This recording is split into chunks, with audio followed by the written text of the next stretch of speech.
दोस्तों, आज हम लोग एक अलग ही टॉपिक पे बात करेंगे और वो है कि how to choose a song for a programme. क्या बातें हैं जिनका हमें ध्यान रखना चाहिए कहीं परफॉर्म करने जाएं तब। तो स्वागत है आप सभी का आपके अपनी चैनल तराना में। चलिए शुरू करते हैं।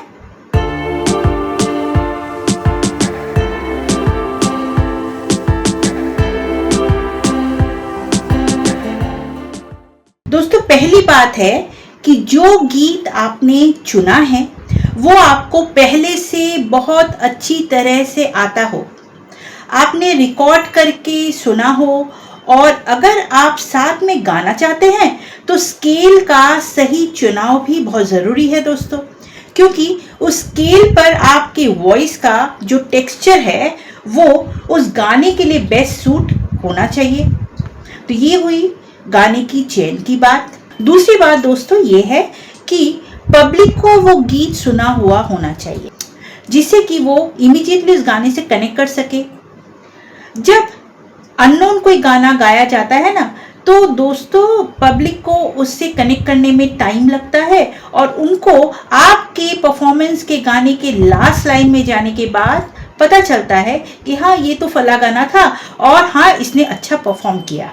लेकिन अगर पब्लिक पहले से उस गीत को जानती है तो फिर पहली लाइन से ही वो गुनगुनाने लग जाते हैं। तो पब्लिक से इमीडिएटली अगर आप लोग कनेक्ट करना चाहते हैं तो एक पॉपुलर गीत आप लोग को चुनना जरूरी है। नंबर 3 पर दोस्तों, फेमस सिंगर का गाया हुआ कोई एक हिट गाने का चयन कीजिए, और ज्यादा अच्छा होगा अगर उस गीत को किसी फेमस एक्टर पर पिक्चराइज किया गया हो।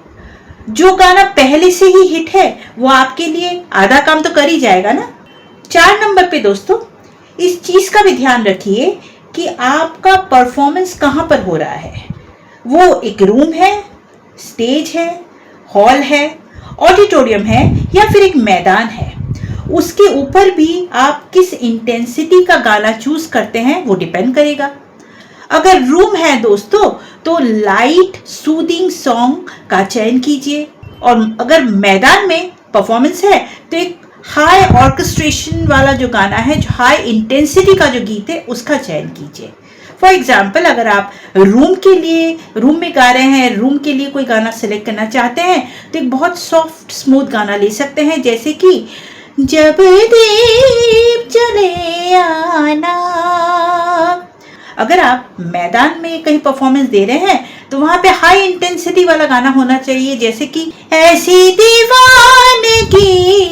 इस तरह का कोई एक हाई इंटेंसिटी का गाने का सिलेक्शन आप लोग कीजिएगा। का कारण दोस्तों ये है कि मैदान में जब साउंड माइक में इको होगा ना, तो हाई इंटेंसिटी के सॉन्ग जो है ना वो अच्छा साउंड करेगा। अगर दोस्तों स्टेज पर परफॉर्म कर रहे हैं तो ऐसा गीत चुनिए जिसमें काफी बढ़िया ऑर्केस्ट्रेशन हो, और यदि आप क्लासिकल या सेमी क्लासिकल की कोई बंदिश परफॉर्म कर रहे हैं तो तबला और तानपुरा के जो आपके साझेदार होंगे वो जबरदस्त हो। तो दोस्तों आप लोग को सिर्फ एक छोटा सा इंफॉर्मेशन ये देना चाहती हूँ कि अगर आप कैरियोके ट्रैक पे गा रहे हैं तो उसमें आप अपना स्केल ऑल्टर कर सकते हैं। एक ऐप है स्पीड चेंजर ऐप, उसकी मदद लीजिए और वहां पे कैरियोके ट्रैक में अपना स्केल आप एडजस्ट कर सकते हैं। अगला पॉइंट में आते हैं दोस्तों आप लोग को ये भी देखना है कि क्या एज ग्रुप है वहां पर, उस हिसाब से गीत चुनिए। यंग एज ग्रुप है तो आजकल का गाना लीजिए, अगर ओल्ड या मिडिल एज ज्यादा है तो फिर रेट्रो सॉन्ग लीजिएगा। उसके बाद दोस्तों बहुत इंपॉर्टेंट पॉइंट है कि कौन सा ओकेशन है जहां पर आप परफॉर्म करने जा रहे हैं, उस हिसाब से गीत का चुनाव करिएगा। खुशी के ओकेशन में अगर आपने कोई और गीत परफॉर्म कर दिया ना तो गड़बड़ हो जाएगी ना। उसके बाद दोस्तों एक बहुत इंपॉर्टेंट पॉइंट अपने दिमाग में जरूर रखिएगा कि आपसे पहले जो भी परफॉर्मेंसेस हुए होंगे उन्हें सुन के या उनके सॉन्ग सिलेक्शन को देखकर आप अपना सॉन्ग चेंज मत करिएगा। आपने जो गाना सेलेक्ट किया है ना दोस्तों, उसे अपना बेस्ट परफॉर्मेंस देकर आइएगा, बस इतना जरूरी है। अगर आप कंपटीशन में गा रहे हैं तो नर्वसनेस की वजह से आप गड़बड़ मत करिएगा। आप जो भी गाना परफॉर्म करें उसे सही तरह से अगर परफॉर्म कर दिया तो अगर वो एक सिंपल गाना भी होगा ना, तो वो किसी क्लासिकल बेस्ड गाने से बेहतर माना जाएगा। तो दोस्तों याद रखिएगा कि जो गीत आप ले रहे हैं ना, उसके साथ जस्टिस करने की कोशिश करिएगा। बस यही इंपॉर्टेंट है।